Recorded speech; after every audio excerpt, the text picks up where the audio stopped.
because I want to be an inspiration for other minority students who feel unsafe, but also feel they cannot have the power. We can have the power, and we need to take it. If the faculty is unwilling to give us what we want, we need to take it, and we need to grab it through these leadership positions.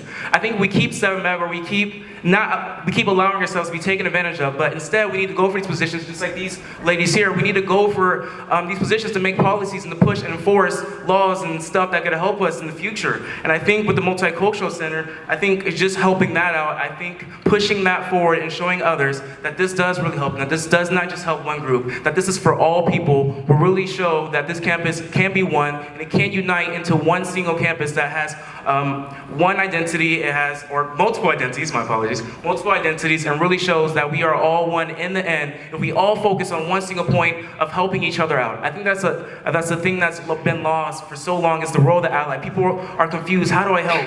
But have you ever talked to like the head of the ESC, Nathaniel, have you ever asked him, how can I help? And I think that's the thing that's been lost for so long, and I want to bring that back for this campus. So I quickly want to cover my goals, and it is for the expansion of the Multicultural Center so students can strive along the side of the center. As we've seen on other college campuses, students really do better with a Multicultural Center on their campus. Push and create a campus environment where underrepresented groups feel safe, supported, and heard, and celebrated by working with them as much as possible to achieve this, and that'll come with the Multicultural Center. And continue to build on diversity in and out of the classroom by bridging this gap between students, staff, and faculty. And an example of this is in the Blue Group right now, we're meeting with counselors. They're coming to our meetings to see how they can better support us. And it's not just been one meeting, it's been two, and there's planning for a third and a fourth, and even a movie night with them. So working with admin to do this, and working with students to get this going. And like my overall focus is to strengthen the diverse community of Western Washington University with your support and your voice. I also want to comment on, like, how do you plan to get support and allies without sharing your stories? How do you plan to raise awareness about what you represent if you're not willing to tell people and give them the time and knowledge to learn from you? I learn from other people. I love engaging with other people, and it may not be our job to do so, but it has to start somewhere. I'm sorry. So, you know, this is kind of hard for me to say, but I honestly feel marginalized by my own people a lot of the time. I've had a harder time with the Latino community than with other students on this campus, and I've heard it from others too. And I believe that there is language being used in the AS from specific people that is inappropriate. And I've heard it not just once, twice, 3 times. That people within there are using language that I don't feel should be used. So I really believe that having new people come in and make a difference and work together, and yeah, we'll just make it all better. Thank you, and vote for Vicky. Okay, so once again, I want to remind you all that this is a community position. This is not a one-person work. One person cannot do the work of diversity.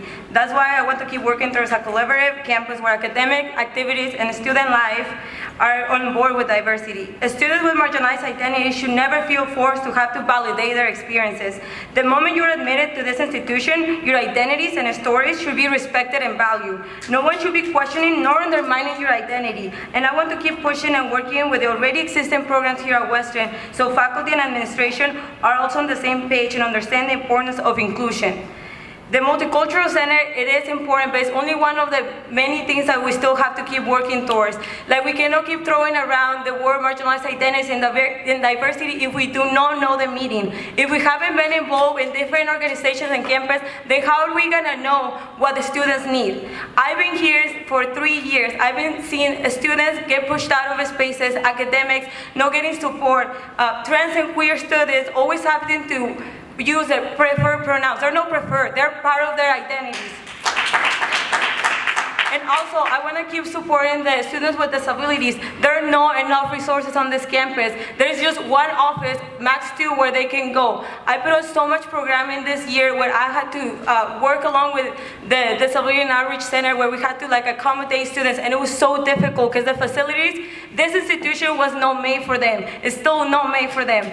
And also, we don't have academic advising. Marginalized students have to survive in this campus and not thrive. So,